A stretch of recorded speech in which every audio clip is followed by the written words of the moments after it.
Sí, muy buenas tardes. Sean todos y todos bienvenidos a su programa La Hora de la Historia. En el día de hoy vamos a hablar ya de una historia más actual. A partir de la muerte del tirano Rafael Leónidas Trujillo, vamos a ver qué pasa en el país, cómo estaba el país, quién era presidente y por qué. Vamos a observar ese Consejo de Estado formado a la muerte de Trujillo, el golpe de Estado por Rodríguez Chavarría. También vamos a tratar aquí lo que es las elecciones de 1962, ese debate histórico, primer debate televisivo, político en la República Dominicana, ese 17 de diciembre de 1962. Vamos a ver quiénes personajes los protagonizaron.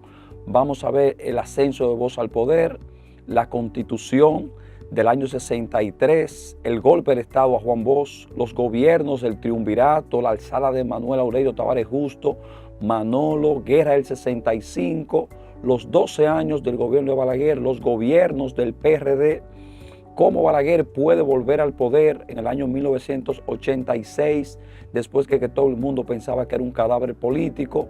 Vamos a ver luego el ascenso del PLD al poder, la llegada de Hipólito Mejía y de vuelta al poder el Partido de la Liberación Dominicana. O sea, una serie de acontecimientos que han pasado en los últimos 60 años o 59 años, 57 años específicamente, la República Dominicana, y queremos analizarlo aquí con ustedes. Fíjense, a la muerte del tirano acontecida el 30 de mayo de 1961, Balaguer se encontraba en el poder a la sazón de que Trujillo lo había hecho nombrar presidente. Él era el vicepresidente elegido en 1957 junto con el hermano de Trujillo, Negro Trujillo.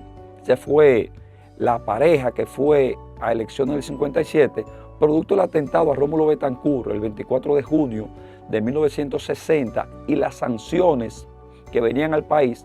Trujillo quiso aparentar la salida del poder de los Trujillo y hace nombrar a Balaguer como presidente. En esas circunstancias queda Balaguer.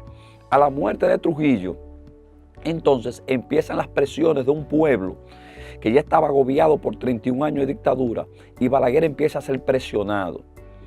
Balaguer empieza a tomar una serie de medidas, podemos decir nosotros, de carácter democrática, como la disolución del Partido Dominicano, que era el único partido que existía hasta la fecha, y dando apertura a ciertas libertades. Dejó que llegaran aquí los miembros del PRD. En junio, el 5 de junio, llegó aquí al país una delegación del PRD integrada por Nicolás Silva, Ángel Miolán. Ya para el 9 de junio, el movimiento 14 de junio estaba saliendo a la luz pública. La Unión Cívica Nacional, que fue un movimiento cívico que pedía justicia y que todo aquel que tuviese que ver con lo que era la dictadura de Trujillo fuera a la cárcel y pagara por los crímenes cometidos. Balaguer va a la ONU en octubre de 1961 y pide allá levantar las sanciones, aduciendo que esto era un nuevo régimen, que esto era un régimen de carácter democrático. Todas esas presiones hacen que Balaguer, o forzan a Balaguer a tener que formar un Consejo de Estado en enero de 1962, que muchas personas creen que solamente estuvo integrado por 5 miembros, y siempre nos hablan de Balaguer, que lo presidía, Rafael F. Bonelis, de Eliseo Pérez, que era un sacerdote, nos hablan de Inver Barrera y nos hablan de Amiá Matió. Estos dos últimos, Inver Barrera y Amiá Matió, los únicos sobrevivientes del atentado directo a Rafael Leónidas Trujillo, ese 30 de mayo de 1961. Pero habían 2 personajes más, Eduardo Reed y Nicolás Pichardo, porque ese consejo era un consejo de 7, no de 5. Entonces esos 2 personajes, incluso F. Bonelli fungía como primer vicepresidente y Eduardo Reed fungía como segundo vicepresidente de ese Consejo de Estado. 2 semanas después de haberse formado el Consejo de Estado, hubo un golpe de Estado encabezado por Rodríguez Chavarría, un general que comandaba las Fuerzas Armadas y que muchos veían como un acólito, un seguidor de Balaguer. 2 días después se formó una junta militar que fue encabezada por Hugo Bogar. Fíjense que en esa junta militar estaban Amiá Matió y estaba Inver Barrera también, pero 2 días después esa junta fue disuelta y se volvió a formar el Consejo de Estado, pero sin Balaguer. Ya Balaguer lo excluyeron del Consejo de Estado porque lo acusaban de que estaba detrás de ese golpe de Estado de Echavarría para disolver ese consejo y él erigirse como amo y señor del poder que lo tenía limitado porque eran 7 que tomaban decisiones. Entonces Balaguer en ese contexto tiene que irse a la Nunciaría Apostólica que queda ahí del lado de su casa, la Máximo Gómez 25, donde va y se exilia y se va a los Estados Unidos y luego a Puerto Rico, donde va a lugar un exilio hasta el año 1965, que producto de la enfermedad de su madre, aduce esto para poder entrar con un salvoconducto, quedarse y luego alcanzar la presidencia, pero vamos a tratar dentro de un momento. Ya con Balaguer fuera del poder, empezaron a organizarse en ese año 1962 las primeras elecciones que se iban a llevar a cabo en más de 30 años. Estamos hablando de elecciones limpias, elecciones reales, porque cuando Trujillo se hacían elecciones, pero todo el mundo sabía el resultado de antemano. En esas elecciones va a haber varios partidos. Va a estar el 14 de junio, que se había convertido en un partido político con tendencia izquierdista. Ese era encabezado por Manuel Aurelio Tavares Justo, Manolo, el esposo de la ya afinada para la época Minerva Mirabal.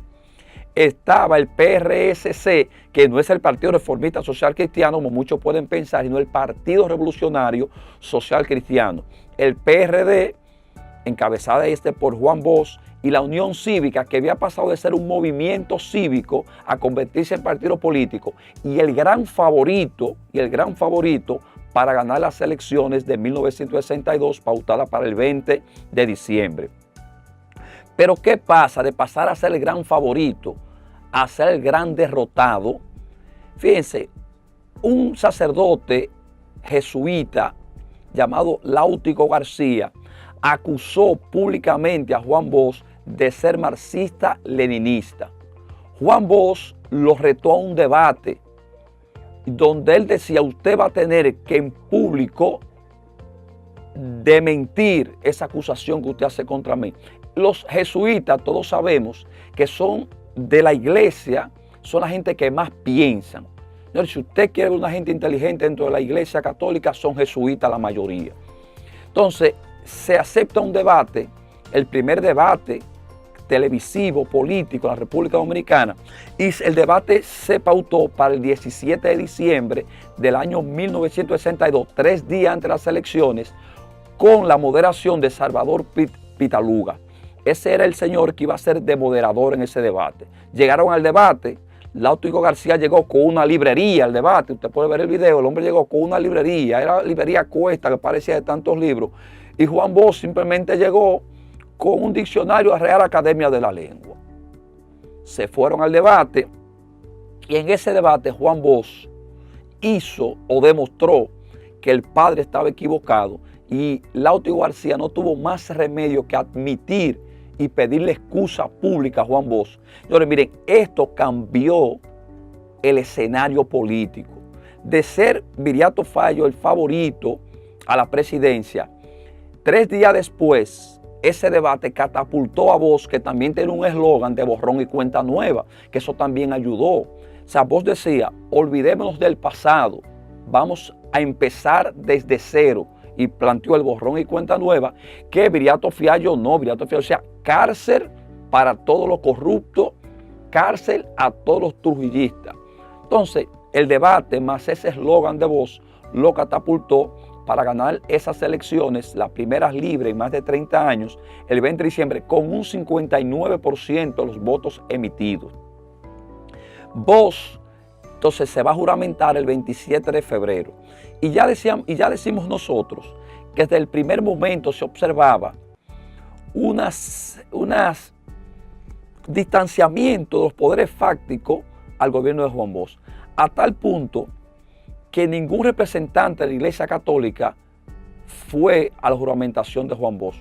Un caso extraño porque siempre hay un representante, ya sea un nuncio apostólico que viene siendo el embajador del Vaticano, que todos deben de recordar que el Vaticano es un país con una constitución, unos derechos, incluso tiene el derecho canónico que es especial para ellos, para juzgarse entre ellos ahí en el Vaticano. Entonces, Juan Bosch, ahí vino Lyndon B. Johnson como vicepresidente de los Estados Unidos, vino a la toma de juramentación Luis Muñoz Marín, José Figueres de Costa Rica, Rómulo Betancourt, entre otros. Empieza Bosch su gestión, pero yo siempre he dicho que Bosch fue muy adelantado o fue muy iluso para su época. ¿Por qué decimos esto? Porque un país con más de 30 años, con una mordaza, un país totalmente analfabeto en términos democráticos, una generación totalmente analfabética en términos democráticos y de derecho, usted venir a implantar una serie de cambios profundos, no lo van a entender como no lo entendieron. Uno de los primeros problemas que Bosch tuvo con el mando militar fue que Bosch entendía que había que hacer inversiones sociales en el pueblo. Y los militares, todo el mundo sabe, que en esas grandes compras que hacen siempre hay una búsqueda. Y los primeros que querían comprar pertrechos militares, Bosch se negó.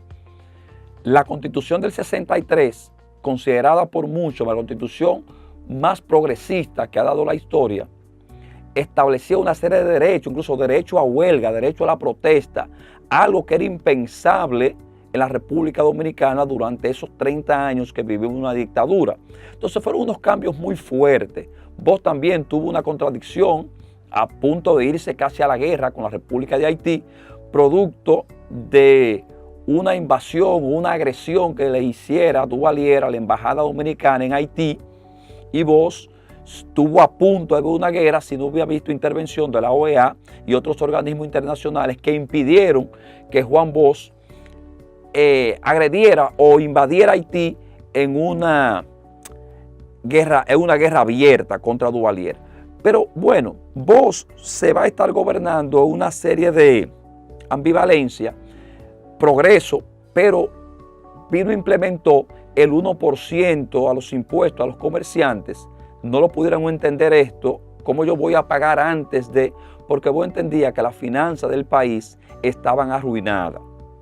Entonces, eso choque con los militares, choque con los comerciantes, un pueblo que no lo entendía, y para colmo, los famosos mítines de manifestación cristiana, donde las iglesias llamaban a los feligreses a tirarse a las calles,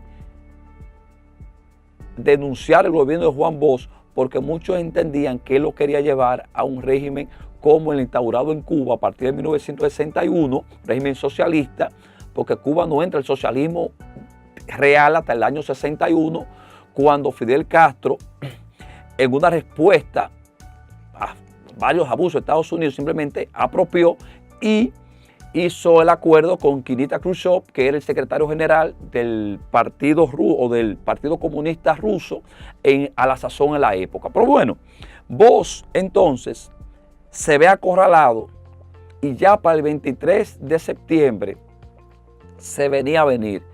Me decía Modesto Montero, un profesor que tuve de Derecho Constitucional, que él fue encargado de correo en el gobierno de Juan Bosch, me decía él que una reunión donde estaba Gonzalo Tamayo, saben que Juan Bosch fue un tipo tan demócrata que en la modificación de la Constitución prohibió la reelección, o sea, algo que lo podía beneficiar a él directamente, él lo prohibió. Mírense, el individuo era avanzado para su época. Él decía, yo no creo en reelección, y la prohibió incluso para él mismo. Y me decía Modesto Montero, en una conversación que tuvimos, que Gonzalo Tamayo ya se hacía la idea que iba a ser el candidato, y que Juan Bosch le dijo, no te ilusiones que este gobierno no termina. O sea, ya Bosch parece tenía informaciones, y ese 25 de septiembre del año 1963 fue apresado y llevado fuera del país, o mandado fuera del país hacia Puerto Rico, y ahí termina, para lo que muchos entienden, fue la antesala a un país diferente al que tenemos.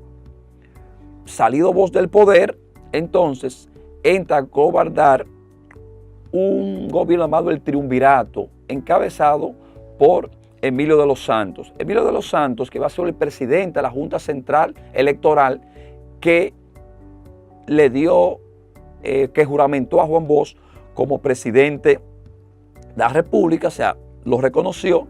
Empieza entonces un gobierno. Fíjense, ahí entra un personaje, Manuel Aurelio Tavares Justo. Para muchos, Manolo cuando en noviembre del 63 decide irse a las montañas, muchos dicen que fue en protesta por el golpe de Estado dado a Juan Bosch. Yo digo que no. Manuel Aurelio Tavares Justo se va a la montaña a tratar de pescar en ríos revueltos. ¿Saben por qué digo esto? Porque Manolo en las elecciones del 62 mandó a su gente, primero él no participó, y mandó a sus militantes a no votar en lo que él consideraba como un matadero electoral. Manolo es el hombre que dice días antes, Juan Bosch va a ser derrocado, perdió su última oportunidad, lo decía el 23 de septiembre. O sea, lo que hace Manolo es que se va a las montañas a tratar de emular lo que hizo Castro en Cuba a partir del 56, cuando llega en el Granma en el 56 y se va a la Sierra Maestra, y desde la Sierra Maestra empieza un proceso de lucha en contra del gobierno de Batista, que había dado un golpe de Estado el 10 de octubre del año 1952. Entonces, pero lo que Fidel hacía en Cuba, yo siempre he dicho que no empezó en el 53 con Moncada. Eso que hizo Fidel empezó en el Grito de Yare, por allá el 10 de octubre de 1868. O sea, Cuba venía preparándose. El campesinado cubano tenía conciencia política, el dominicano no. Por eso cuando Manuel Aurelio sube a las Manaclas, simplemente se ve solo y no tuvo más remedio que rendirse un mes después de su sublevación con la garantía de que su vida iba a ser perdonada, pero que va, desde que bajó lo fusilaron juntos con sus compañeros.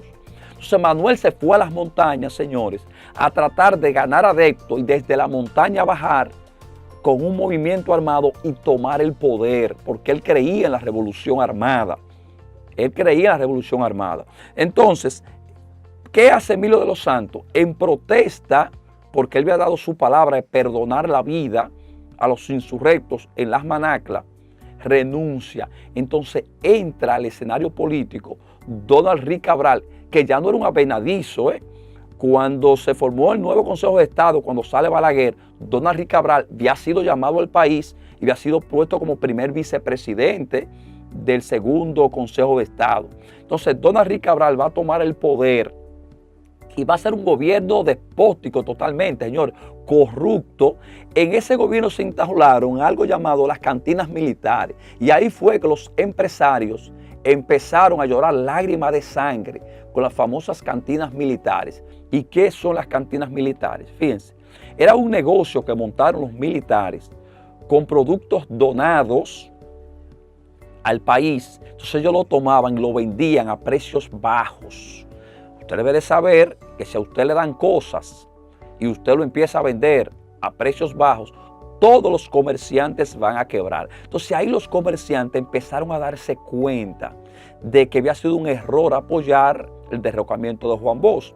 Y ese gobierno de Donald Rick Cabral va a ser tan corrupto y tan nefasto que Balaguer lo llegó a catalogar como el gobierno más corrupto de la historia. Ese gobierno llegó a una exasperación tan grande del pueblo que el comandante Fernández Domingo, Rafael Tomás Fernández Domínguez, que es el ideólogo de la llamada Revolución de Abril, que no llegó a ser una revolución, sino una guerra, la Guerra de Abril del año 1965, y que cuando se dan cuenta de lo que hay, lo mandan a él como agregado militar en España, pero desde allá él sigue articulando hasta que este movimiento va a estallar un sábado 24 de abril del año 1965 y va a iniciar una confrontación que 4 días después iba a pasar de ser una confrontación fratricida entre dos bandos de las Fuerzas Armadas, los llamados constitucionalistas, encabezados por Fernández Domínguez, que estaba afuera, pero que Camaño es que se va a erigir en el líder de ese movimiento más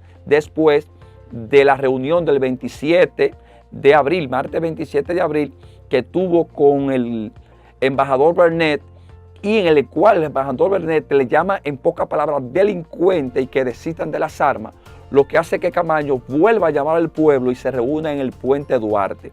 Ya al día siguiente, Pedro Bartolomé Benoit, era un coronel, pidió la intervención de los Estados Unidos porque la gente del CEFA, que era el Centro de Enseñanza de las Fuerzas Armadas, comandada por Elías Wessing y Wessing, que fue uno de los cabecillas principales del golpe de Estado de Juan Bosch, y observen que los constitucionalistas pedían el regreso de Juan Bosch y la Constitución del 63 sin elecciones. O sea, bueno, el gobierno fue destituido cuando todavía estaba empezando, se debe de volver sin elecciones. Entonces fue el gran confrontamiento, por la gente del CEF, encabezado por Wessing, no querían el regreso de Juan Bosch. Entonces entran los marines aquí y empieza entonces una guerra, podemos llamar nosotros patria, porque por segunda vez nuestro suelo en pleno siglo XX fue mancillado. La OEA, con su Cuerpo Interamericano de Paz, lo que hizo fue legitimar esa invasión, porque sabiendo ellos que Estados Unidos había hecho algo aberrante interviniendo un país que lo que tenía un problema interno entre sus fuerzas, intervino de manera ilegal, la OEA lo que hace es que valida esa vagabundería de los Estados Unidos en invadirnos por segunda vez, mandando el Cuerpo Interamericano de Paz, que es un conjunto de países que lo conforman. Entonces mandan un pequeño ejército de que para salvaguardar los derechos humanos. Incluso ahí el presidente Medina, hace unos meses, un año más o menos, le pedía que la OEA pidiera perdón. Almagro pidió perdón, pero no era la OEA. El presidente debió decir a Estados Unidos que pida perdón por la segunda intervención. Porque ¿qué es lo que era la OEA? ¿O es todavía la OEA? Un instrumento de los intereses de los Estados Unidos. O sea, no fueron ellos que invadieron, fue Estados Unidos. O sea, que usted tenía que mandar a pedir perdón, señor presidente, era a Estados Unidos. Pero bien, la OEA pidió perdón y nosotros nos pusimos en algarabía creyendo que eso era gran cosa. Pero amén. Entonces, ¿qué pasa en esa guerra? Muchos dicen, no hay ganadores ni hay vencedores. Yo digo, sí, hubo un vencedor. Estados Unidos, la gente del CEFA. ¿Por qué digo que ellos ganaron la guerra? Porque la gente está equivocada muchas veces en el concepto que el que gana la guerra es el que más mata o el que más baja tiene a sus enemigos. Yo siempre he dicho que una guerra, contrario a una revolución, una guerra es un enfrentamiento entre bandos por un objetivo determinado. ¿Cuál era el objetivo de los constitucionalistas? El regreso de Juan Bosch. Y la gente de Estados Unidos del CEFA, que él no volviera. ¿Qué pasó? Juan Bosch no volvió al poder. Entonces la guerra la ganaron Estados Unidos y su gente de aquí, encabezada por Wessing y Wessing, porque ellos lograron sus objetivos. Terminada y firmada esa paz, esa acta de paz del 3 de septiembre del año 65, entonces se eligió a Héctor García Godoy como presidente provisional hasta que llamaran a elecciones al año siguiente. Miren, el 28 de junio, Balaguer, que estaba en el exilio y que ya había fundado el Partido Reformista en el año 64 y 63 y que había tenido el famoso encuentro en Río de Piedra con Juan Bosch, entró al país con un salvoconducto. Tienen ustedes que saber que si alguien es mandado al exilio, para poder entrar al país, si no se ha levantado el exilio, se le da un salvoconducto, que es como forma de un permiso especial, pero que tiene una fecha de vencimiento. Eso era para alrededor de 3 o 4 días. Pasado el tiempo, Donald Reed Cabral le manda a decir, o Donald Reed no, sino el gobierno ya encabezado por Inver Barrera, porque hay que entender que Donald Reed Cabral fue destituido y aquí se formaron 2 gobiernos. El 3 de mayo se juramentó como presidente Francisco Alberto Camaño Deñón, el famoso gobierno constitucionalista. Y el 7 de mayo, 3-4 días después, fue juramentado Inver Barrera en un gobierno llamado Gobierno de Reconstrucción Nacional. Habían 2 gobiernos. Entonces Inver Barrera le manda a decir a Balaguer el tiempo y Balaguer le manda a decir, con las anécdotas ahí, algo han escrito sobre eso, dígale a Inver que él jode mucho, que si él quiere venga a buscarme, que yo no me voy. Y Balaguer no se fue, se quedó aquí y todos sabemos la historia. Va a terciar en las elecciones del 1966, en la cual van dos grandes candidatos. Va Bosch por el Partido Revolucionario Dominicano, que había vuelto del exilio, y Balaguer por el Partido Reformista. Balaguer ganó las elecciones que muchos dicen que de antemano ya estaba garantizada para él, y es fácil de entender. Si usted hace campaña política desde una radio como estoy yo ahora, y no voy, doy calor, no me dejo ver del pueblo, es difícil que yo pueda calar en el gusto. Juan Bosch estaba amenazado de muerte y tuvo que hacer toda su campaña desde la radio, mientras Balaguer recorría a todo largo y ancho el país, dejándose ver, teniendo el afecto, dando la mano. Entonces usted debe saber que esa cercanía de un candidato con el pueblo llama la atención, y realmente Bosch no tuvo ningún tipo de oportunidad. El 1 de junio se va a juramentar Balaguer como presidente y inicia los llamados 12 años de Balaguer. Una era que va a traer sus frutos y también sus sequías, podemos llamarlo así, sus cosas buenas y sus cosas malas. Fíjense, yo que mi monográfico para optar por la licenciatura de Educación, Mención, Ciencias Sociales, llevaba por nombre Estrategia de Dominación en los 12 años de Joaquín Balaguer.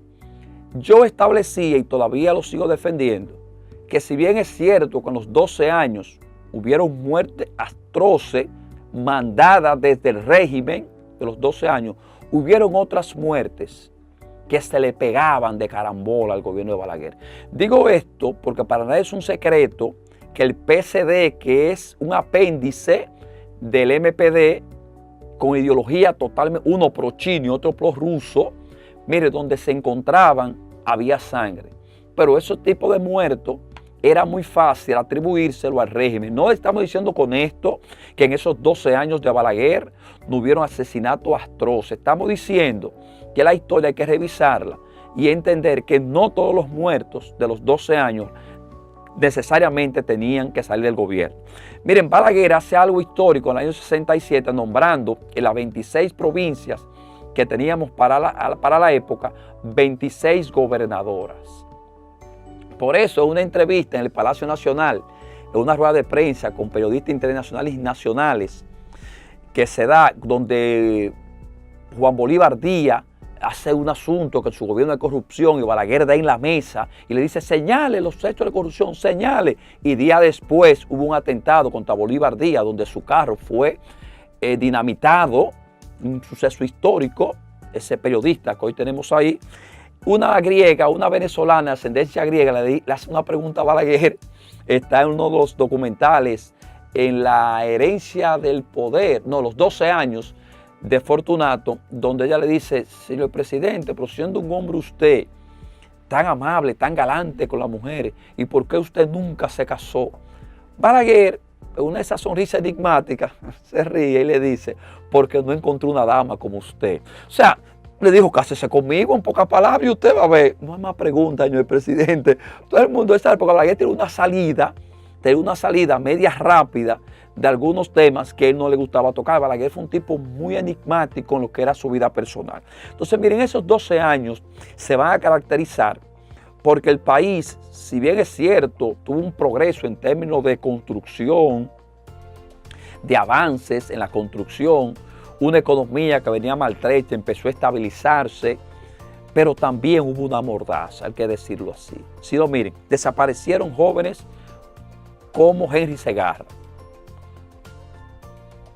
Gil en el 67, Orlando Martínez muere en el 75, Gregorio García Castro muere en el 74, Amin Asbun muere en el 70, también Otto Morales, Sagrario Díaz, una huelga también muere.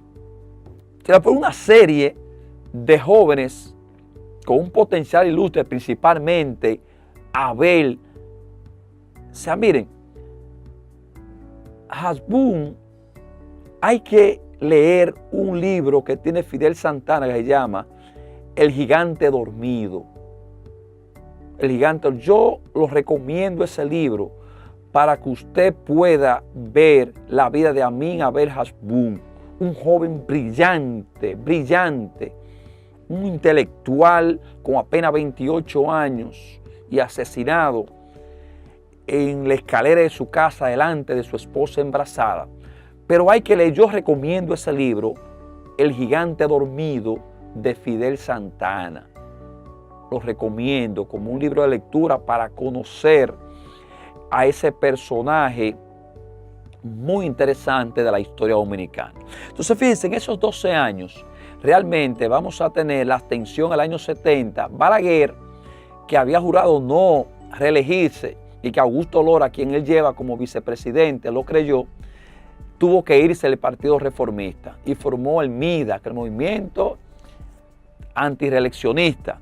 En el año 71 apareció aquí un grupo nefasto, ya asunto de la antiterrorista y anticomunista, mejor conocida como la Banda Colorada. Miren, señores, este país tiene tan poca memoria histórica, pero tan poca memoria histórica, que el personaje que encabezaba esa banda de fascinerosos, criminales, esa gente asesinaron jóvenes aquí, ya usted sabe, Astro, era Macorís, Ramón Macorís, y ese señor fue candidato a alcalde en el año 2006.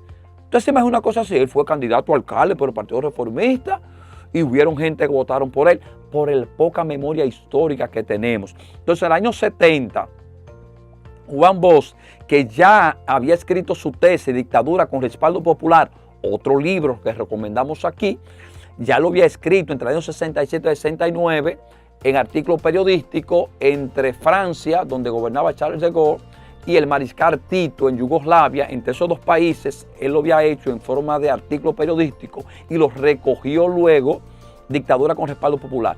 Fíjense, Juan Bosch, que había sido acusado en el año 62 de comunista, realmente tuvo un cambio de pensamiento político después de su reunión del año 1967 con el gran líder vietnamita Ho Chi Minh.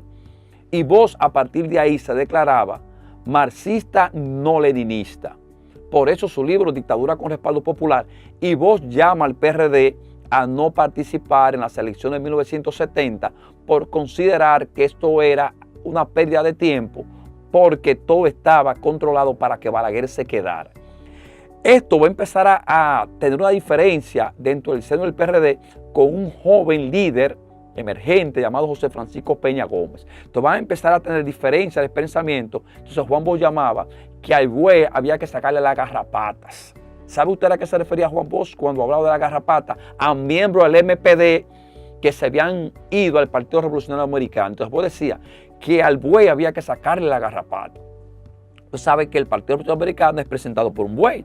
Entonces, en el año 73 ya la diferencia eran tan grande entre Juan Bosch y Peña Gómez que Juan Bosch renuncia y funda el Partido de Liberación Dominicana el 15 de diciembre de 1973. Miren que esa estrella amarilla del Partido de la Liberación Dominicana es por la estrella de Vietnam, de Ho Chi Minh. Miren su transformación ha sido tan profunda que en su bandera adopta la estrella. En ese año empezó a formarse dentro del PRD entonces, o dentro del país, lo que era el Acuerdo de Santiago, que era un conjunto de partidos políticos que se estaban unificando con la figura de Antonio Guzmán Fernández como candidato a la presidencia por ese movimiento para hacerle frente en las elecciones de 1974 a Balaguer, pero que el Acuerdo de Santiago se tuvo que ser disuelto por la persecución alarmante de los militares a ese acuerdo. Y Balaguer iba a ir solo, como quien dice, pero salió Harasburgo, un admirante que hay que ver la entrevista de él, un antibochista tremendo, le desafiaba a Juan Bosch. Él decía en alguna entrevista, y no, porque yo a lo viejo no desafío a la trompada, porque ese hombre es un anciano, a los sables, como él quiera. Y él hizo el juego a Balaguer, formó un partidito ahí, y Balaguer pudo ganar las elecciones. Ya en el 74, el régimen venía ya en decadencia. Y esos 4 años, la muerte de Gregorio García Castro, el 28 de mayo del año 1974, la de Orlando Martín, el 17 de marzo del año 1975, y la caída y el alza de los precios del petróleo a partir del 73 y la caída de los mercados internacionales de los principales rublos agrícolas como el café, el cacao y el azúcar, entonces pusieron al régimen en una situación muy desventajosa, lo que va a llevar en el 78 a unas elecciones muy especiales. Fueron ganadas por el Partido Revolucionario Dominicano, pero hubo un acontecimiento llamado el fallo histórico. El PRD arrasó tanto en las congresuales como en las presidenciales. Balaguer o los militares, hubo un apagón en la Junta y los militares se negaban a entregar el poder. Vincho Castillo tuvo que ir a la casa de Balaguer, Máximo Gómez 25, decirle, el presidente, entregue porque es que las cosas se pueden devenir a una guerra civil, porque el pueblo no aguantaba más. Pero Balaguer cedió el poder, pero a cambio de unos senadores y unos diputados que le daban mayoría en las cámaras baja y alta. ¿Por qué él quería la mayoría? Porque hasta el año 1994, cuando se crea el Consejo Nacional de la Magistratura, que por cierto ahora está convocado para el día 2, los jueces eran elegidos, o sea, los jueces de la Suprema Corte de Justicia eran elegidos por el Congreso. Entonces Balaguer tenía que garantizar un Congreso favorable para él elegir los jueces a la Suprema Corte de Justicia, y si cualquiera de esos jueces resbalaba, simplemente el Congreso lo destituía. No es como ahora, que pueden ser elegidos por un periodo de tiempo determinado y no puede nadie tocarlos, salvo una falta grave o por muerte. Pero en ese tiempo era el Congreso. De Balaguer, el llamado fallo histórico, se quedó con el dominio del Congreso. Esos 4 años de Guzmán van a ser caracterizados por una pugna interna dentro del PRD, porque Jorge Blanco, que le disputó la nominación presidencial a Guzmán en el año 77, se lanzó como senador y ganó, y desde el Senado le hizo la vida imposible al gobierno de Antonio Guzmán Fernández. Imposible le hizo la vida, a tal punto que muchos dicen que después de la victoria de Jorge Blanco en el año 82, Guzmán se mata porque tenía miedo a una persecución o humillación pública de Jorge Blanco y sus gente, porque él decía que Jorge Blanco en el 73 le había propuesto a él vejar a Juan Bosch, humillar a Juan Bosch, y que Guzmán se había opuesto. Entonces Guzmán, pensando en eso en el 73, en lo que este hombre había propuesto, tenía miedo de ser vejado. Entonces muchos dicen que eso llevó a Guzmán a quitarse la vida. Solo que la tesis que más se apoya fue miedo a una denuncia de corrupción, y Guzmán prefirió quitarse la vida. Ahí dura entonces los famosos 42 días de Jacobo Masluta, que se va a lanzar, porque ya había sido electo senador por el Distrito Nacional, porque no pudo imponerse en la candidatura interna del PRD en el 81, que eligió a Jorge Blanco como su candidato a la convención del PRD. En el 82 va a empezar el gobierno de Jorge Blanco, que también va a ser combatido totalmente desde el Congreso por Jacobo Masluta. Fíjense cómo el PRD dentro del gobierno empezaban ellos mismos a desangrarse, una lucha fratricida entre ellos mismos. En el 84 pasó un acontecimiento aquí que marcó el gobierno de Jorge Blanco, y fue la firma con el Fondo Monetario Internacional, y ese lunes 24 de abril del año 1984, salido de la famosa Semana Santa, el pueblo se encontró que con los precios, los productos de primera necesidad habían subido, y de manera espontánea el pueblo se lanzó a las calles, lo que trajo cientos y cientos de muertos y que mermó la popularidad de Jorge Blanco, a tal punto que a partir de ahí el gobierno empezó en declive. Fíjense, en el 86, Jacobo Masluta, en el 85 se enfrenta a la convención interna a Peña Gómez, que era el pupilo de Jorge Blanco, para ser candidato en el 86. Peña Gómez, que era alcalde o síndico, como se llamaba, de la ciudad de Santo Domingo en ese tiempo. Jacobo gana, y desde el poder Jorge Blanco hace lo indecible para que Jacobo pierda las elecciones de Joaquín Balaguer. Por eso salió el tiro por la culata. Pero lo primero que hace Balaguer es coger y llevar hasta los banquillos de los acusados a Jorge Blanco, y el juez Severino le cantó 20 años de prisión, que luego fue domiciliaria, y que hasta la llegada de Hipólito en el año 2000 no fue revocada esa condena. Entonces ahí empieza el PRD un periodo de crisis. Miren que en el 87 Peña Gómez va a formar el BIS, que es el Bloque Institucional Socialdemócrata, y Jacobo Masluta va a formar el PRI. ¿Por qué forman estas dos agrupaciones políticas? Porque ellos estaban en pugna por el Partido Revolucionario Dominicano, que en el 89 falla a favor de la facción de Peña Gómez, y por eso en el 90 el PRD va a hacer un papel de un tercer lugar lejano. Muchos dicen que en el 90 gana Juan Bosch las elecciones, pero fíjate lo que es lo psicológico. ¿Quién da el golpe de Estado a Jambón en el 63? Elías Wessing y Wessing. ¿A quién usted cree que puso Balaguer como jefe de las Fuerzas Armadas en el 89? A Elías Wessing y Wessing. O sea, es un efecto psicológico, diciendo a Juan Bosch, tú eres el favorito, pero mira quién es el jefe de las Fuerzas Armadas. Aquel que conspiró y que te tumbó en el año 63. Entonces gana Balaguer unas elecciones muy cuestionadas en el año 90. Va a gobernar 4 años. En el 94 se va a dar un fraude colosal que llevó a la firma del Pacto por la Democracia, que fue un pacto que hizo que hubiera una constitución o una modificación a la constitución el 14 de agosto del año 94. Ahí entró el Consejo Nacional de la Magistratura, que era una idea de Jorge Blanco. Se limitó 2 años el gobierno de Balaguer, se le quitó 2 años para elecciones en el 96. Se separaron las elecciones congresuales y municipales. Entonces, 2 años después, siendo Peña Gómez el gran favorito para las elecciones, aparece un joven de apenas 42 años llamado Leonel Fernández Reina y da la gran sorpresa con la ayuda del caudillo, y ellos hacen lo que se denominó el Frente Patriótico, que fue un convenio en segunda vuelta entre el Partido Reformista Social Cristiano, porque hay que aclarar que en la Constitución del 94 también se puso con una segunda vuelta, una mayoría simple. Usted tiene que sacar el 50+1, como es en la actualidad.